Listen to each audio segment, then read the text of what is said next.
তোমার পথে একটা বিরাট বিপদ অথবা সম্ভাব্য মৃত্যু আসছে। এখনই খুলে দাও, না হলে তুমি কাঁদবে। আমার প্রিয় সন্তান, মহাদেবজি বলছেন, মনোযোগ দিয়ে শোনো। এটা কোন সাধারণ বার্তা নয়। এটা এমন কিছু নয় যা তুমি উপেক্ষা করতে পারো এবং পরিবর্তন না করে এগিয়ে যেতে পারো। এটা এমন কিছু নয় যা কয়েক সেকেন্ডের মধ্যে ভুলে যাওয়া যায়, অথবা ক্লান্ত আত্মা এবং অনুপস্থিত হৃদয়ে তাকাও। না আমার সন্তান, এটা একটা আহ্বান। এই মুহূর্ত যখন স্বর্গ নিজেই তোমার দিকে ঝুঁকে পড়ে এবং বলে মনোযোগ দাও, এমন কিছু প্রকাশ পাচ্ছে যা তোমার কখনই মিস করা উচিত ছিল না। আমি তোমাকে অনুরোধ করছি, খুব দেরি হওয়ার আগে তোমার হৃদয় খুলে দাও, কারণ যা আসছে তা তুমি কখনোই মিস করতে পারবে না। এই বার্তা ছাড়া তুমি দাঁড়াতে পারবে না। এই আধ্যাত্মিক সতর্কীকরণ ছাড়া তুমি বাঁচতে পারবে না, যা তোমার অস্তিত্বের করিডোরে প্রতিধ্বনিত হবে পাহাড় থেকে বজ্রপাতের মতো। হ্যাঁ, তুমি সেই ব্যক্তি যে লুকিয়ে কাঁদছিলে, জিজ্ঞাসা করছিলে, হে ঈশ্বর, আমি কেন কিছু ভুল অনুভব করছি কিন্তু অন্য কেউ তা দেখতে পাচ্ছে না। কিছু একটা তোমার পথে আসছে এবং যদি তুমি আত্মায় প্রস্তুত না থাকো, তাহলে তুমি সেই মধ্য দিয়ে যেতে বাধ্য করবে। তুমি আমাকে রাতে কাঁদতে ছেড়ে দেবে যখন কেউ তোমার ডাকে সাড়া দেবে না, যখন কেউ বুঝতে পারবে না কেন তোমার অশ্রু নদীর মতো বইছে, কেন তোমার বুক ভেতরে ভেতরে ভেঙে পড়ছে, কেন তোমার আত্মা ঘরের নীরবতায় চিৎকার করছে। একটা বিরাট ট্র্যাজেডি তোমার দিকে আসছে। এখনই এই বার্তাটি খুলো, না হলে তুমি এমনভাবে কাঁদবে যে স্বর্গ শোক করবে। একজন ব্যক্তির হাসির আড়ালে লুকিয়ে আছে গোপন রহস্য। তোমার খুব কাছের কেউ সে নয় যা সে ভান করে। সে তোমার সাথে হাসে, তোমার সাথে খায়, তোমার সাথে মিষ্টি কথা বলে, কিন্তু বন্ধ দরজার আড়ালে সে তোমার বিরুদ্ধে তার হৃদয়ে কিছু স্বাক্ষর করেছে। আর যখন এই গোপন কাজটি প্রকাশ পাবে, তখন তোমার হৃদয় ভেঙে যাবে। যদি তুমি আধ্যাত্মিকভাবে স্থিতিশীল না থাকো, তাহলে তুমি ইতিমধ্যেই তা অনুভব করছো। তোমার বুকে ফিসফিসানোর মতো, তোমার সুখের পিছনে কাঁটার মতো। সেই ফিসফিস প্যারানিয়া ছিল না, অতিরিক্ত চিন্তা ভাবনা ছিল না। তোমার আত্মা তোমার মনের সাথে কথা বলার চেষ্টা করছিল। তোমাকে কিছু বলছি, তুমি এখন এই বার্তার মাধ্যমে শুনতে পাচ্ছ। কেউ ভালোবাসার পরিবর্তে বিশ্বাসঘাতকতা বেছে নিয়েছে। একজন পুরুষ আছে যে তোমার সম্পর্কে একজন মহিলাকে বলেছে, আমাকে কিছু বলেছে। একজন মহিলা আছে যে তোমার নাম লেখা একজন পুরুষের কাছে গেছে এবং তারা একসাথে কিছু অন্ধকারের সামনে দাঁড়িয়ে আছে, এমন কিছু ষড়যন্ত্র করছে যা তোমার শান্তির ভিত্তি কাঁপিয়ে দিতে পারে। যদি তুমি প্রার্থনা না করো, যদি তুমি প্রস্তুত না থাকো, যদি তুমি নিজেকে কণ্ঠস্বরের কাছে রাখো না। ঈশ্বর এটা তোমাকে ভয় দেখানোর জন্য নয়, তোমাকে কষ্ট দেওয়ার জন্য নয়, তোমাকে বাঁচানোর জন্য। সময় যত এগিয়ে যায়, তুমি একটা নীরবতার লক্ষ্যবস্তু যা ভারী মনে হয়। তুমি এটা লক্ষ্য করছো, মানুষের কাছ থেকে হঠাৎ দূরত্ব, অদ্ভুত আচরণ, মিসড কল, অদ্ভুত হাসি, এবং তোমার আত্মায় কিছু একটা আছে যা বলার চেষ্টা করছে যে কিছু ভুল আছে, কিন্তু তোমার কোমল হৃদয়ের কারণে, কারণ তুমি সবসময় অন্যদের সন্দেহের সুবিধা দাও, কারণ তুমি দয়ালু এবং তোমার ভেতরে একটা আলো আছে। তুমি নিজেকে বলেছিলে, হয়তো এটা কিছুই না। না আমার বাছা, এটা এমন কিছু একটা, এটা বিপজ্জনক আধ্যাত্মিক কিছুর শুরু। এমন কিছু যা যদি নিয়ন্ত্রণ না করা হয় তাহলে ঝড়ের মতো গড়ে উঠবে, যতক্ষণ না এটি তোমার দরজায় কড়া নাড়ে এবং তুমি উত্তর দিতে প্রস্তুত নও। তোমার নাম দিয়ে একটি টেবিল প্রস্তুত করা হচ্ছে, এবং এটি সেই টেবিল নয় যার কথা ঈশ্বর গীত সংহিতায় বলেছেন, যেখানে তিনি তোমার শত্রুদের উপস্থিতিতে একটি টেবিল প্রস্তুত করেন। এই টেবিলটি তোমার শত্রুরা তোমার ভাঙনের স্থান পরিকল্পনা করার জন্য ব্যবহার করছে। তারা জানে না যে এই বার্তাটি তোমার কাছে পৌঁছেছে। তারা জানে না যে স্বর্গ ইতিমধ্যেই এই সতর্ক বার্তা পাঠিয়েছে। তারা কি ভাবছে তা চূড়ান্ত করার আগে, কিন্তু তোমাকে এখনই কাজ করতে হবে। এখন তোমার হৃদয় খুলে দিতে হবে। তোমাকে ভান করা বন্ধ করতে হবে যে সবকিছু ঠিক আছে। তোমার আত্মা যখন জানে যে এটা ঠিক নেই, তোমার চারপাশের আত্মার মধ্যে কিছু একটা পরিবর্তন হচ্ছে। তুমি অদ্ভুত সময় জেগে উঠছো, তুমি অদ্ভুত স্বপ্ন দেখছো, তুমি কোন কারণ ছাড়াই দুঃখ অনুভব করছো, তুমি কাঁদছো এবং বলছো, আমি জানি না আমি কেন কাঁদছি। আমার সন্তান, এটা হতাশা নয়, এটা বিভ্রম নয়, এটা তোমার আত্মাই যুদ্ধ শুরু করছে। যদি তুমি সতর্ক না থাকো তবে এটি প্রকাশ পাবে, তোমাকে যুদ্ধে টেনে আনা হচ্ছে, এবং তোমার একমাত্র আশা, প্রার্থনা, তোমার একমাত্র প্রতিরক্ষা ঈশ্বর। একটি ট্র্যাজেডি আসছে এবং এটি তোমার কাছ থেকে এমন কিছু কেড়ে নেও। আর চেষ্টা করছে যা তুমি খুব মূল্যবান একটি সম্পর্ক, একটি খ্যাতি, একটি দায়িত্ব, একটি সম্পদ, এবং তোমাকে এখনই দাঁড়াতে হবে। শত্রু ইতিমধ্যেই তোমার জীবনের গুরুত্বপূর্ণ কাউকে তোমার সম্পর্কে মিথ্যা বলেছে। এই ব্যক্তি বুঝতেও পারে না যে তারা প্রতারিত হচ্ছে। তারা তোমাকে প্রশ্ন করতে শুরু করেছে। তারা তোমার সাথে কথা বলার ধরনে একটু পরিবর্তন আসতে শুরু করেছে। তারা তোমার দিকে কিভাবে তাকায় তুমি ইতিমধ্যেই এটা লক্ষ্য করেছ, কিন্তু তুমি এটা উপেক্ষা করেছ। আবার উপেক্ষা করো না। এই বার্তাটি তোমার জন্য শেষ সতর্কীকরণ। এই পরিবর্তন স্থায়ী হওয়ার আগে মহাদেবজি বলেন, আমি তোমাকে ভয় দেখানোর জন্য নয়, তোমাকে বাঁচানোর জন্য এই বার্তাটি পাঠিয়েছি। আমি দেখেছি যে তারা একটি ফাঁদ পাতেছিল। আমি অন্ধকারে কথোপকথনটি শুনেছি। আমি সেই মহিলার চোখ দেখেছি যখন সে তার ঠোঁট দিয়ে তোমার দিকে হাসছিল, কিন্তু মনে মনে তোমাকে অভিশাপ দিচ্ছিল। আমি সেই লোকটিকে দেখেছি যে বলেছিল যে সে তোমাকে রক্ষা করবে, কিন্তু এখন সে তার নীরবতা দিয়ে তোমাকে ধ্বংস করতে দিচ্ছে। আমি তাকে দেখেছি।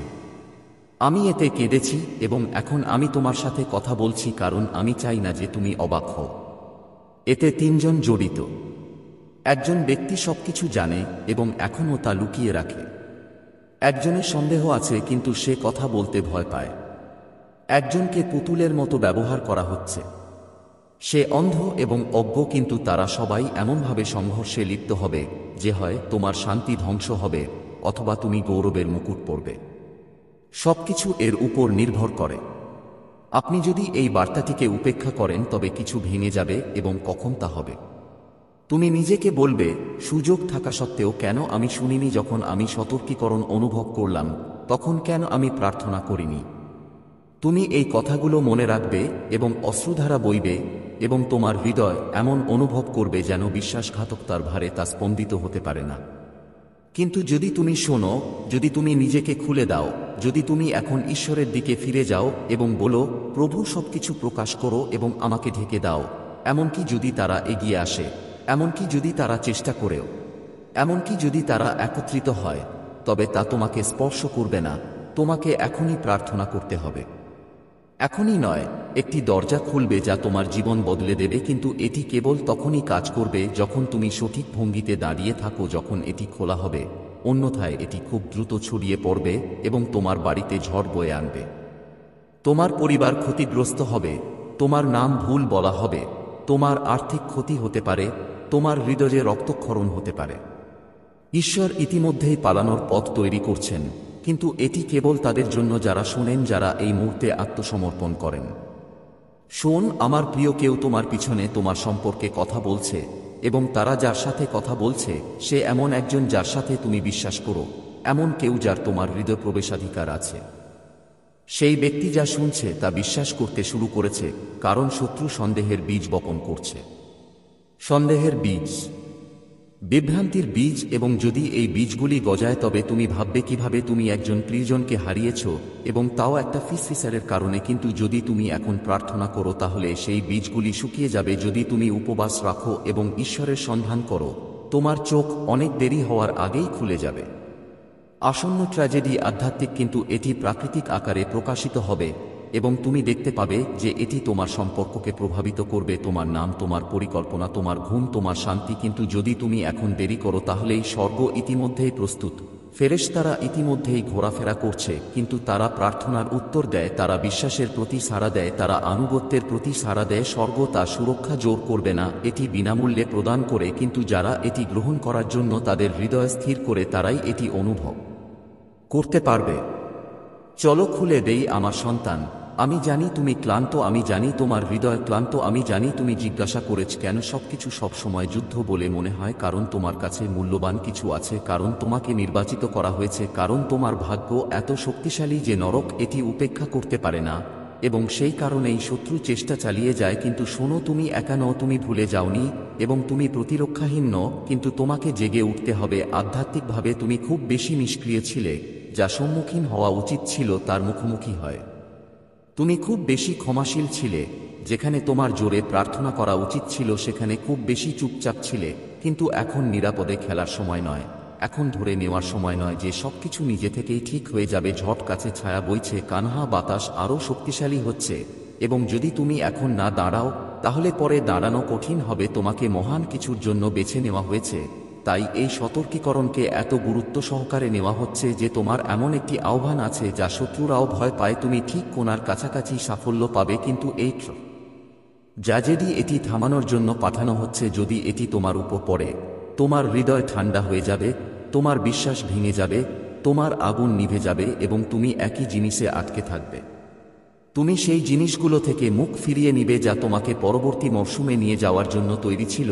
কিন্তু যদি তুমি এখন সাড়া দাও, তাহলে তুমি এটা বন্ধ করতে পারো। যদি তুমি এখন ডাকো, যদি তুমি উপবাস করো এবং সবকিছু প্রকাশ এবং রক্ষা করার জন্য স্বর্গের কাছে প্রার্থনা করো, তাহলে তুমি পরিবর্তন দেখতে পাবে। যারা তোমার বিরুদ্ধে ষড়যন্ত্র করছে তাদের উপর বিভ্রান্তি নেমে আসবে। তুমি দেখতে পাবে যেখানে ভয় ছিল সেখানে শান্তি বৃদ্ধি পাবে। তুমি দেখবে মানুষ হঠাৎ তোমার জীবন থেকে বেরিয়ে যাবে, এবং যদিও এটি তোমাকে কষ্ট দেবে, এটি তোমাকে রক্ষা করবে, কারণ তোমার সাথে হাঁটছে তারা তোমার জন্য একটি চিহ্ন নয়। আমার সন্তান, আমার কথা শোন। যারা এখন তোমার সাথে হাসছে তারা দরজা খুললে হাসবে না। কেউ চলে যাবে, কেউ বিশ্বাসঘাতকতা করবে, কেউ কাঁদবে, কিন্তু তোমাকে স্থির থাকতে হবে। তোমাকে অবশ্যই বিনয়ী থাকতে হবে। তোমাকে অবশ্যই প্রার্থনা করতে হবে। তাদের কর্মকাণ্ডের জন্য তিক্ত হতে দেওয়া উচিত নয়। তাদের প্রতারণাকে তোমার চরিত্রকে কলঙ্কিত করতে দেওয়া উচিত নয়, কারণ এই ঝড়ের পরে তোমার উপর আরও বড় আলো জ্বলবে, যা কেবল তাদের কাছেই আসতে পারে যারা পরীক্ষা সহ্য করে। এই বার্তা তোমার আবরণ, এই সতর্কীকরণ তোমার ঢাল, কিন্তু শুধুমাত্র যদি তুমি তা উপেক্ষা করো। প্রার্থনা করো, উপবাস করো, তোমার হৃদয় রক্ষা করো। ঈশ্বরকে জিজ্ঞাসা করো যেন তিনি প্রতিটি মিথ্যা, প্রতিটি মুখ, প্রতিটি কথোপকথন প্রকাশ করে দেন যা বিষে ভরা। এখনই করো, কারণ 7 দিনের মধ্যে কিছু বদলে যাবে। 3 সপ্তাহের মধ্যে কিছু ভাঙার চেষ্টা করবে, আর 40 দিনের মধ্যে কিছু একটা হবে। কিন্তু প্রতিটি মুহূর্তে কি ঘটবে তা নির্ভর করে তুমি কিভাবে সাড়া দেবে তার উপর। চোখের জল না আসা পর্যন্ত অপেক্ষা করো না। নীরবতা অসহনীয় হয়ে ওঠা পর্যন্ত অপেক্ষা করো না। তোমার ভালোবাসার মানুষটি তোমার সাথে অপরিচিতের মতো আচরণ শুরু না করা পর্যন্ত অপেক্ষা করো না। ঘড়ির কাঁটা টিকটিক করছে এবং স্বর্গ দেখছে। তুমি তোমার জীবনে যথেষ্ট অশ্রু ঝরিয়েছ। এটাকে শোকের আরেকটি ঋতু হতে দিও না। এটাকে প্রকাশ, সুরক্ষা এবং গৌরবের ঋতু হতে দাও। তোমাকে ভালোবাসা হচ্ছে, তোমাকে দেখা যাচ্ছে, তোমাকে সতর্ক করা হচ্ছে। স্বর্গ কথা বলেছে। এই বার্তার প্রতি সাড়া দেওয়ার পালা। এই পৃথিবীর বাইরের লোকেরা তোমাকে দেখছে, আর স্বর্গ তোমাকে খুঁজে পেতে পৃথিবীতে কাঁপতে কাঁপতে ডাকছে। এখনই তোমার নাম ধরে নীরবতা চলছে, কিন্তু বেশিক্ষণের জন্য নয়। নীরবতা ভাঙতে চলেছে। মেঘ তোমার ঘরের উপর দিয়ে ভেসে বেড়াচ্ছে। এগুলো সাধারণ মেঘ নয়, বৃষ্টির সাথে ধূসর নয়, বরং রহস্যে ঘন সময়, এবং সেই সময়ের মধ্যে একটি গোপন রহস্য রয়েছে যা আপনার জন্মের দিন থেকেই আপনার কাছে পৌঁছানোর চেষ্টা করছে। আপনার হৃদয় তা জানে। সম্প্রতি আপনি অদ্ভুত কিছু অনুভব করেছেন, যেন কিছু পরিবর্তন হতে চলেছে। যখন আপনি ঘুমান, আপনার বুকে একটি ফিসফিসানি যা অন্য কেউ বুঝতে পারে না। আপনি নীরবে কাঁদছেন, জোরে হাসছেন, আপনি ভান করছেন যে সবকিছু ঠিক আছে, কিন্তু গভীরভাবে আপনি জানেন কিছু ঘটতে চলেছে। আপনি এটি ব্যাখ্যা করতে পারবেন না, আপনি এটি চান না, কিন্তু আপনি জানেন যে একটি বড় ট্র্যাজেডি আপনার পথে আসছে। এখনই এটি খুলুন, নইলে আপনি কাঁদবেন, কারণ একবার এটি চলে গেলে এবং দরজা বন্ধ হয়ে গেলে কেউ এটি আবার খুলতে পারবে না। এটি ভয়ের বার্তা নয়, এটি ভবিষ্যদ্বাণীর বার্তা, এটি করুণার বার্তা। এটি হওয়ার আগে আপনাকে এটি শোনার জন্য নির্বাচিত করা হয়েছে। বেশিরভাগ লোককে সতর্ক করা হবে না, তবে আপনাকে দেওয়া হয়েছে এই মুহূর্তে স্বর্গের হাত আপনার কাঁধে রয়েছে। এই মুহূর্তটি কোনো দুর্ঘটনা নয়,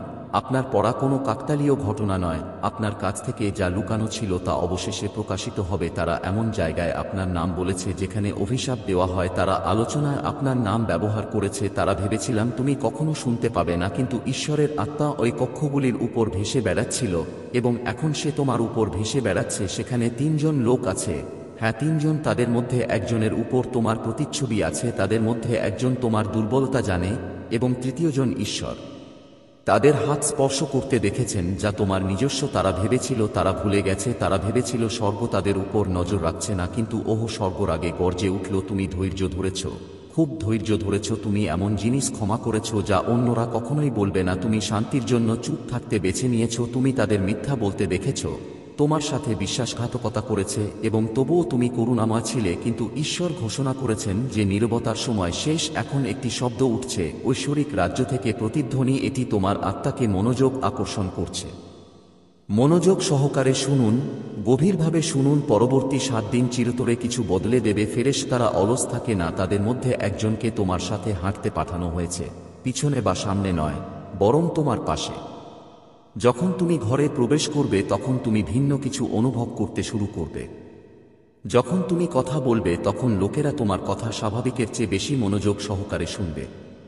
তুমি এটা শুনতে শুরু করবে, এটা তোমার কণ্ঠস্বর নয়, এটা তোমার ভেতরে আত্মা, ঐশ্বরিক নিয়তির উপস্থিতি। স্বর্গ এখন তোমার প্রতিটি নিঃশ্বাসকে পরিচালনা করছে। সতর্ক থাকো, স্থির থাকো, কিন্তু এই বার্তা উপেক্ষা করো না। তারা মনে করে তারা যা করেছে তা লুকিয়ে রেখেছে, কিন্তু একটি ফোন কল সবকিছু বদলে দেবে। সেই ফোন কল আসছে, এবং যখন এটি হবে তখন তোমার অতীত এবং তোমার ভবিষ্যৎ এমনভাবে সংঘর্ষে লিপ্ত হবে যা তুমি কখনো কল্পনাও করতে পারোনি। ভয় পেও না, শুধু প্রস্তুত থাকো। সম্প্রতি এক রাত ছিল যখন তুমি ঘুমাতে পারোনি। তুমি ঠান্ডা বাতাস অনুভব করেছিলে, ছায়ার নড়াচড়া। এটা তোমার কল্পনা ছিল না, কিছু তোমার বাড়ির পাশ দিয়ে চলে গিয়েছিল, কিন্তু ভেতরে ঢুকতে পারছিল না। তুমি জানো কেন? কারণ অন্য কেউ তোমার জন্য প্রার্থনা করছিল। যখন তুমি নিজের জন্য প্রার্থনা করতে ভুলে গিয়েছিলে, সেই প্রার্থনা দেয়ালে পরিণত হয়েছিল বাধা। তুমি যতটা ভাবো ততটা একা নও, এমনকি তোমার অন্ধকার মুহূর্তগুলিতেও কারো কণ্ঠ তোমার নাম ধরে ডাকছে। এটি তোমার ঢাল, ঈশ্বর তোমার সাথে থাকবে।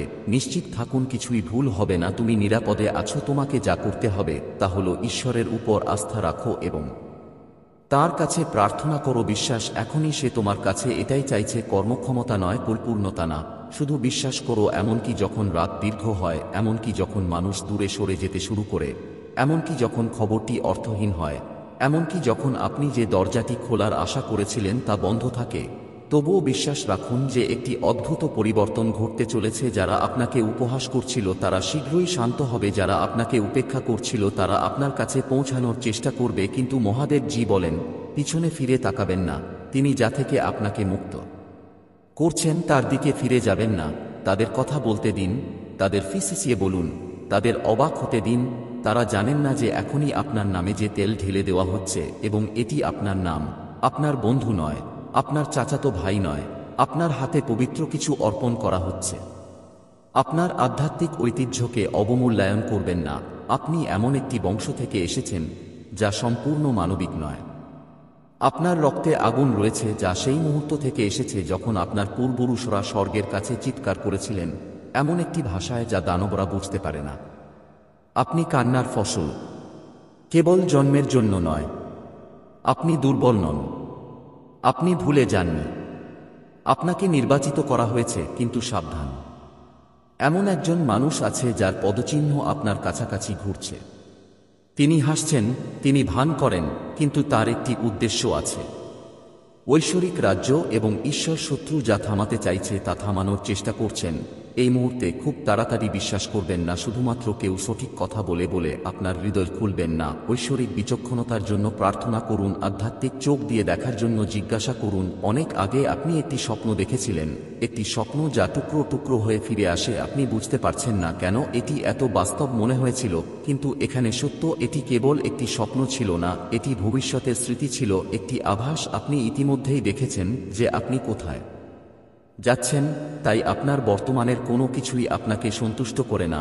আপনি এমন কিছুর জন্য বাড়ি ছেড়ে যাচ্ছেন যা আপনি কখনো শারীরিকভাবে স্পর্শ করেননি। এটি হলো আহ্বান, এটি হলো আগুন। তাই ট্র্যাজেডি আসার আগে থামাতে হবে। কিন্তু এখানে আপনার যা জানা দরকার, সময় এখন সংবেদনশীল। যদি আপনি দেরি করেন, যদি আপনি উপেক্ষা করেন এবং কেবল শব্দ হিসাবে এটি অতিক্রম করেন, তবে এরপরে যে যন্ত্রণা আসবে তা আরও ভারী হবে। কারণ ঈশ্বর আপনাকে শাস্তি দিচ্ছেন না, বরং কারণ আপনাকে সতর্ক করা হয়েছে। এটি হলো আপনার জানালা, স্বর্গ সহজেই এটি খুলে দিয়েছে। ফেরেশতারা আপনার সম্মতির জন্য অপেক্ষা করছে, তারা আপনাকে জোর করতে পারে না, তারা আপনার কণ্ঠের জন্য অপেক্ষা করছে। হ্যাঁ বলুন, এখনই বলুন, হ্যাঁ আমি আপনাকে বিশ্বাস করি প্রভু, আমি একটি বার্তা পেয়েছি যা থেকে আমি পালাবো না। তুমি আমাকে বলছো আমি আত্মসমর্পণ করছি, বলো তোমার হৃদয়ের কথা শুনো। দেখবে খুব কম লোকই দেখতে পাবে ঈশ্বরের হাত তোমার বাড়ির উপর যে বিপর্যয় আসছিল তা দূর করে দিয়েছে। তোমার বিরুদ্ধে আধ্যাত্মিকভাবে একটি চিঠি লেখা হয়েছিল, তোমার আর্থিক অবস্থাকে বিভ্রান্ত করার জন্য একটি চুক্তি স্বাক্ষরিত হয়েছিল, তোমার সম্পর্ককে বিঘ্নিত করার জন্য এবং তোমার সিদ্ধান্তগুলিকে প্রভাবিত করার জন্য, কিন্তু এই মুহূর্তে সেই চুক্তি বাতিল করা হচ্ছে। হ্যাঁ, এখনো যখন তুমি এটি পড়বে তখন তুমি শীতলতা অনুভব করবে। এই পরিবর্তন, এই অশ্রু, এই স্বর্গ তোমার জন্য লড়াই করছে। তোমার পূর্বপুরুষদের একজন জীবন্ত ঈশ্বরের কাছে প্রতিজ্ঞা করেছিলেন, তুমি তাদের নামও জানো না, কিন্তু তাদের প্রার্থনা প্রজন্মের পর প্রজন্ম ধরে পৌঁছেছে এবং তোমার জীবনকে স্পর্শ করেছে। তুমি এমন প্রতিশ্রুতি থেকে সুরক্ষিত যা তুমি পালন করনি। এই অনুগ্রহ তোমাকে ঘিরে রেখেছে, এই কারণেই তুমি এমন জিনিস থেকে রক্ষা পেয়েছো যা তোমাকে ধ্বংস করতে পারত। তুমি বেঁচে থাকোনি কারণ তুমি শক্তিশালী, তুমি বেঁচে গেছো কারণ ঈশ্বর বিশ্বস্ত। তোমার চোখে বিশেষ কিছু আছে, এমন কিছু আছে যা অন্যরা লক্ষ্য করেছে কিন্তু তারা ব্যাখ্যা করতে পারে না। এটা কি সৌন্দর্য নয়? এটা শক্তিহীন আছে। আপনার ভিতরে আলো আছে অন্ধকারের কথা থেকে। ড্রাইট হচ্ছে কেন যে আমরা এতটা ক্রূরা, সেখানে এই নিয়ে কিছু একটা দুর্বল করার চেষ্টা করছি, কিন্তু এখন আপনি এগিয়ে যাচ্ছেন। কোনো একটা আওয়াজ আপনার পথে না আগমনী, কোনো ভয় থেকে আপনি অশক্ত না হন, তাহলে জন্মের শত্রুকে শিবিরে খল ফেলতে হবে এবং আবারও ভগবান আপনার প্রতি বিনীত হয়েছে। আবার তিনি অপেক্ষা করতে হবে, আবারও যখন তাকে বলতে হবে তখন তাকে বলতে হবে। তাকে প্রেম করাটা আপনি ভুল করেছেন, এটি পুনরায় প্রাপ্ত করুন। আপনি অযোগ্য নন, আপনি অনেক বেশি ক্ষতিগ্রস্ত হচ্ছেন না, আপনি অনেক দিতে পারবেন না। আপনি সঠিক স্থানে আছেন এবং আপনার কাছে সঠিক দেবদূত আছেন এবং আপনি সঠিক বার্তা দিয়েছেন। আজ আপনার কোমরা আগে যেমনটি হবে না, তার আগে কিছু পরিবর্তন করতে পারবেন না। আপনি যদি প্রার্থনা করতে সাহস করেন তাহলে 5 মিনিটের জন্য আপনি অনুভব করুন যে আপনার ভিতরে প্রবেশ করা হচ্ছে। এটা ডরওয়ানা হবে না, এটা কি শান্তিতে। যদি রোনাও হয় তাহলে আপনি হংসনো, কিন্তু তার দৃষ্টি আন্দাজ মতো কি না। আপনি যদি মাফ করতে পারেন না, তাই ঠিক একই কারণে আপনি উভয়ের মধ্যে করি। আপনার ভাগ্যের জন্য ধীমা করা হচ্ছে এটা কাটে যেতে। এখন আপনি উপরে যান যা আপনার সামনে আছে।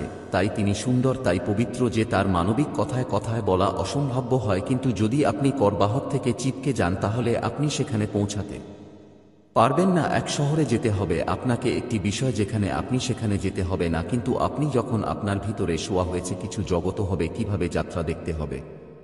আপনার চিকিৎসার অংশটি দেখুন, কিভাবে অজনবী লোক আপনার জন্য বিশেষ বার্তা আতে পারেন। আপনি একটি ভবিষ্যৎ সূচক পথের সাথে সংরক্ষিত হয়ে যাচ্ছেন।